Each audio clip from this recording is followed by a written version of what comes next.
¿Qué tal? Muy buen día tengan todos ustedes. Damos comienzo a esta segunda gaceta informativa radial del Radio Club Radio Scouting CQMX. Y bien, pues en esta ocasión vamos a platicar un poco sobre lo que pasó hace una semana que tuvimos nuevamente la oportunidad de transmitir desde un cerro aquí de la Ciudad de México y que vamos a, bueno, pues a seguir, a seguir trabajando en todo esto, lógicamente con las medidas necesarias sanitarias que tenemos que tomar hoy en día y pues que ya serán para siempre. Bien, hace 8 días recordarán ustedes que pues no hubo boletín, pero hubo transmisiones desde el Cerro del Tepeyac en lo que viene siendo el Parque Nacional del Tepeyac. Bien, este Parque Nacional se encuentra al norte de la Ciudad de México y pues delimita prácticamente lo que viene siendo la Ciudad de México con el Estado de México y algunos municipios, principalmente tenemos a Ecatepec. En esta ocasión, como la vez pasada, que también estuvimos en otro cerro de este parque nacional, pues fuimos el miembro 005, Tito, y su servidor, la 001, Juan José Miros, y pues fuimos, perdón, a pues transmitir en banda civil, estuvimos aquí en esta frecuencia, pero en esta ocasión, pues la innovación para la transmisión fue de que lo hicimos no únicamente en fonía, sino también lo hicimos en SSTV, en televisión de barrido lento. E incluso nos topamos con una excelente y buena sorpresa cuando una estación Polaris, no sé si nos está escuchando ahora, se hizo presente también dentro de este evento, pues transmitiéndonos a nosotros también SSTV, que decodificamos sin problema alguno. Un dato curioso de lo que fue esas transmisiones especiales desde el Cerro del Tepeyac, bueno, pues fue el que así en cierto momento se hicieron presente dos personas, un hombre y una mujer, vestidos, podríamos decir, pues no completamente, pero tratando de estar vestidos de forma similar a lo prehispánico, ¿no? Momentos antes habíamos visto una ofrenda de frutas, ya casi para llegar a la punta del cerro, a la cima del cerro, y comentábamos sobre esa ofrenda de frutas, pues interesante, ¿no? Llamativa.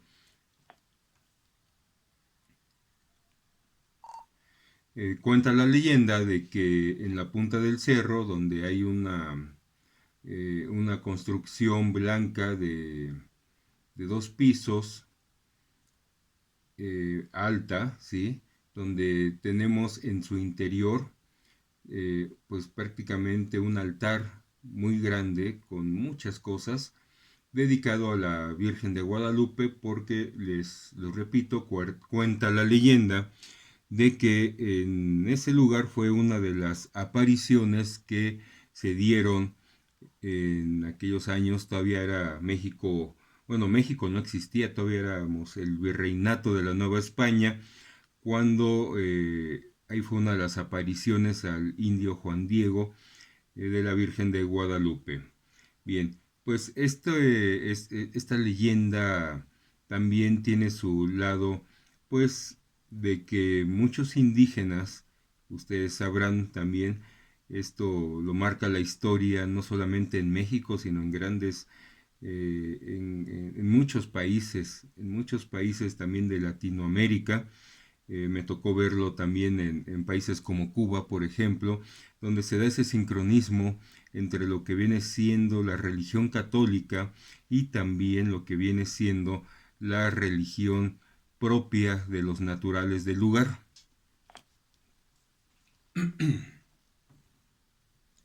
Bien, pues en esta ocasión sucedió algo similar. Estas personas llegaron y sospechamos que ellos fueron los que pusieron ese altar porque empezaron, de hecho iban subiendo tocando un pequeño tambor, llegaron a la cima, prepararon todos los utensilios que llevaban e hicieron una pequeña ceremonia. Bueno, nosotros lo vimos de esta manera, como de agradecimiento hacia los 4 puntos cardinales, hicieron algunas peticiones, este, pero tocaron también con un cuerno que llevaban, ¿sí? Hicieron los sonidos que hace el cuerno y todo esto pues en lo personal, y le comentaba a Tito, me parecía pues todo lo que viene siendo una pues preparación de una eh, se me fue la palabra en ese momento, pero pues lo que viene siendo una ceremonia, ¿sí? Una ceremonia pues prehispánica, ¿sí? Dirigida a algún dios, o en este caso yo creo sería alguna diosa prehispánica, todo y muy llamativo. Tuvimos este momento, pues incluso podríamos decir hasta cultural también, ¿no? ¿Por qué no? Respecto a este tipo de tradiciones mexicanas que no han muerto y que se sigue dando ese sincronismo entre lo que viene siendo la religión católica y toda esta religión o religiones prehispánicas.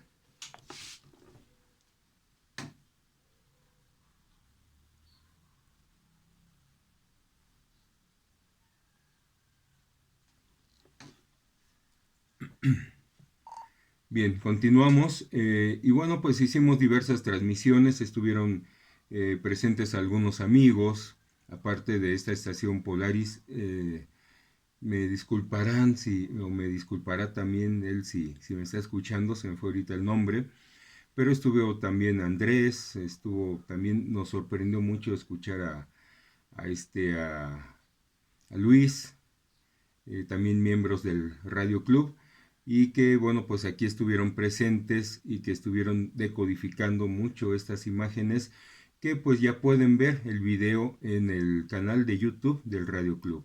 Ahí se encuentra el video y podrán ver pues todo esto que nos sucedió y las transmisiones que se hicieron y se recibieron, ¿sí? En SSTV, aquí en Canal 8 de Banda Ciudadana, que pues para muchos fue sorpresa, ¿no? Pues escuchar este tipo de emisiones, pero pues ya hace tiempo, recuerdo yo a principios de los años 90, ya en Banda Civil había gente que transmitía SSTV, también Packet, Radio Teletipo, en 11 metros como experimentación de muchos usuarios de la Banda Ciudadana, y es lo que queremos que vuelva a suceder, esa experimentación en estas frecuencias. Y pues aquí está nuestro granito de arena.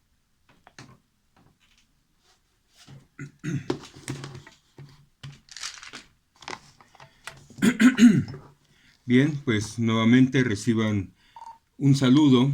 Este es el boletín o la gaceta informativa de el Radio Club Radio Scouting CQMX, el cual está siendo transmitido en vivo aquí en el canal 8, frecuencia 27055, en la modalidad de AM, en lo que es la banda ciudadana.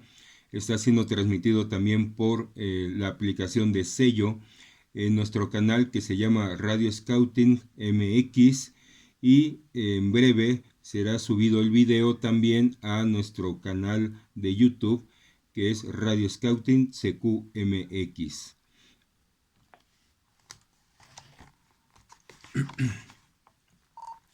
Bien, el tema de este día, aparte de lo del evento que tuvimos, pues es de que les voy a hablar un poco sobre lo que es la radioafición. La radioafición, cabe señalar aquí que me voy a referir a la de radiooperadores o radioemisionistas, como dicen algunos. ¿Qué es esto o por qué los menciono? Porque nosotros promovemos dentro de lo que viene siendo el Radio Club que todo aquello interesado en algo de la radio, pues es radioaficionado, somos aficionados a la radio. Los usuarios de banda civil, los radioescuchas, por supuesto, radioescuchas de onda corta, radioescuchas de todo tipo, los diexistas, radioescuchas, los diexistas, usuarios de banda civil y los diexistas y también usuarios de otras bandas y frecuencias asignadas al servicio de radioaficionados. Todos somos radioaficionados. Pero los emisoristas que somos los que transmitimos aquí en banda civil o también en otras bandas ham, vamos a llamarle por su término en inglés, para marcar esa diferencia entre el usuario de otras bandas más con un permiso, con una concesión que se llama hoy en día. Muchos cuando lo obtuvimos era licencia, ¿sí? Y pues el usuario de banda civil que no requiere mayor trámite por el momento. No sé más adelante cómo se hará esto, si será como antes, pero bueno, vamos a estar aquí también como radioemisoristas en la banda ciudadana.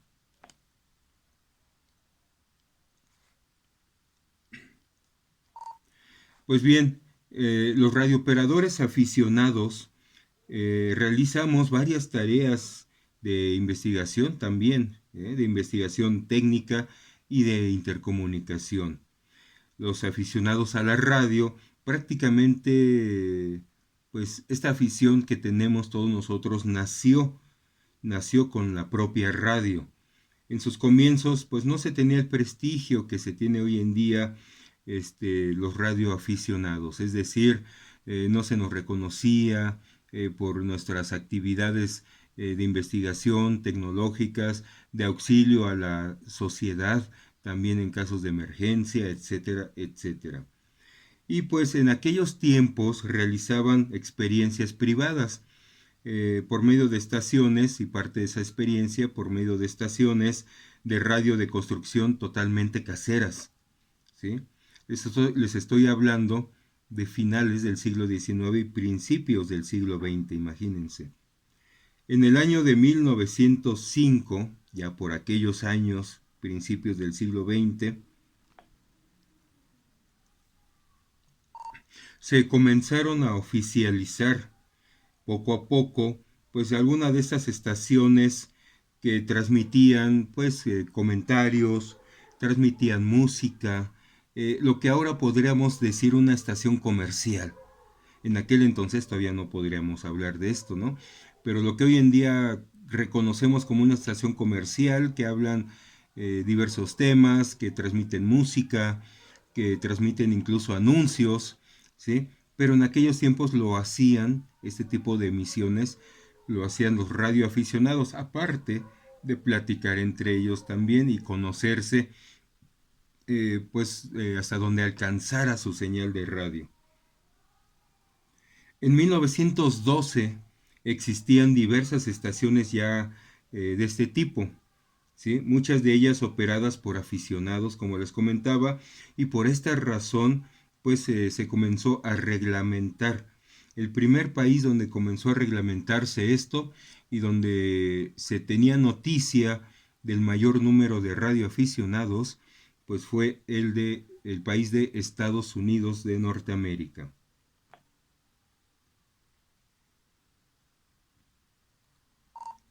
En aquellos años también no existía ninguna organización que velara por los intereses de los pues nacientes radioaficionados, ¿sí? Ni que planteara sus problemas.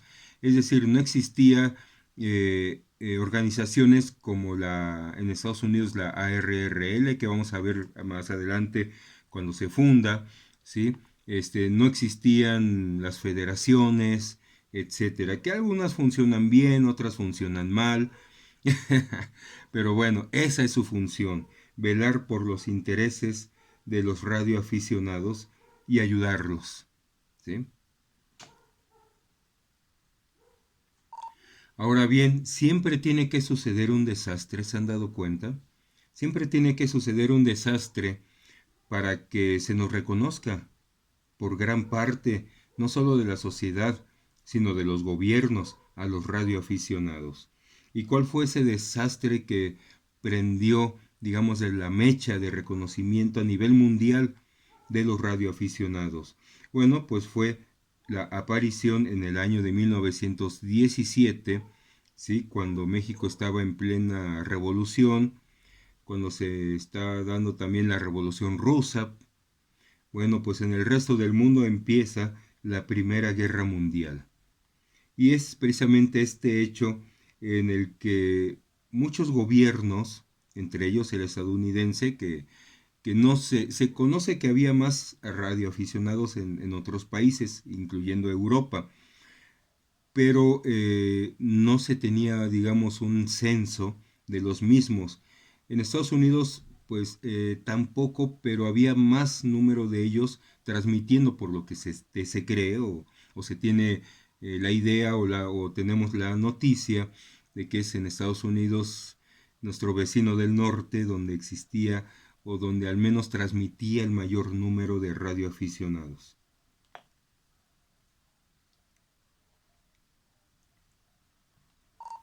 Para aquel entonces ya se habían construido por los mismos aficionados equipos pues que alcanzaban unas distancias enormes, y me refiero a 9 kilómetros o más. ¿Sí? Ya se había experimentado y cada vez se tenían mejores equipos. Recuerden, les estoy hablando de comienzos del siglo XX, ¿sí?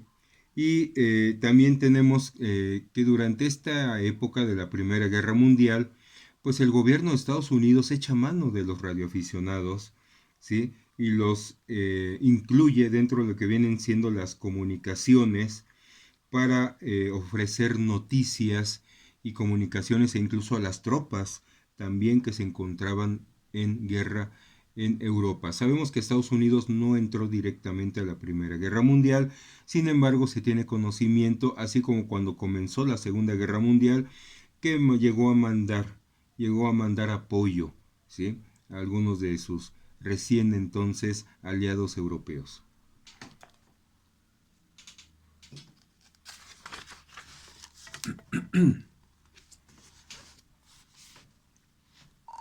Bien, pues a partir de ese momento eh, se empezaron a hacer cada vez más emisiones que atravesaban también el Océano Atlántico, sobre todo. No se tenía muchas noticias, posiblemente atravesaba también el Océano Pacífico, pero las comunicaciones eran hacia Europa, era el objetivo en ese momento, ¿no? Y bien, pues con este apoyo que dieron los radioaficionados en la Primera Guerra Mundial, con este crecimiento también del número de los mismos y con pues en intromisión, podríamos decirle, aunque lo digo en buen plan, la intromisión también ya del gobierno dentro de estas actividades, bueno, es que ¿sí? Nace lo que ahora conocemos como la American Radio Relay League, la ARRL, ¿no? Organización que en sus inicios pues trató de desarrollar las técnicas de, de transmisión, ¿sí?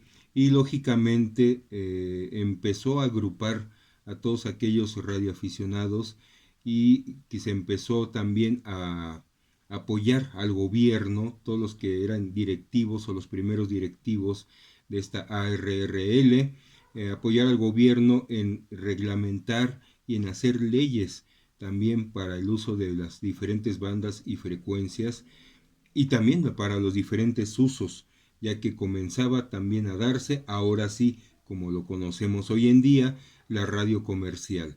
Y había algunos aficionados a la radio que se quedaron como radiotransmisores, digámosle, comerciales, pero hubo muchos que no. Hubo muchos que no quisieron irse por ese camino, prefirieron seguir radio experimentando y pues es ahí donde nace o viene el segundo surgimiento de los radioaficionados, los que se quedaron únicamente para radio experimentar y apoyar a la sociedad también.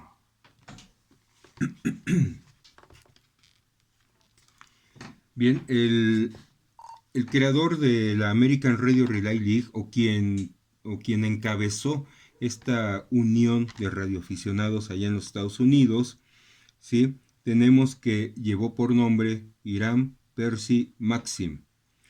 Y él estuvo al frente de la organización desde que nació, pues prácticamente hasta que él murió, ¿sí? Esta organización nace en 1914, fíjense nada más la antigüedad que tenemos, 1914, y él murió en el año de 1900, bueno, no murió, más bien dejó la presidencia de la ARRL en ese año, en 1936.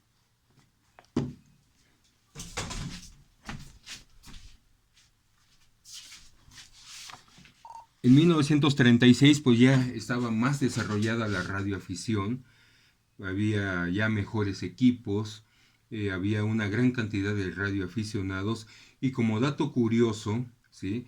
La Federación Mexicana de Radioexperimentadores, la OIFMRE, que inició como la Liga Mexicana de Radioexperimentadores, surgió también por aquellos años, si recuerdan. Surgió en el año de 1932.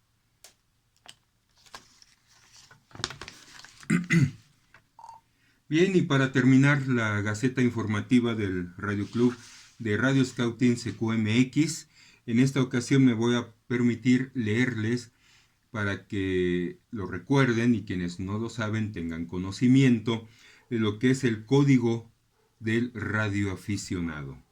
Bien, comencemos. Número 1. Son 6 puntos nada más.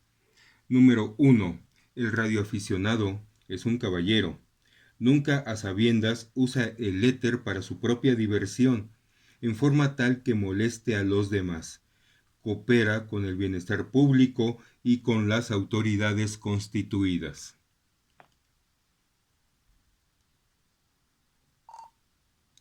Número 2. El radioaficionado es leal.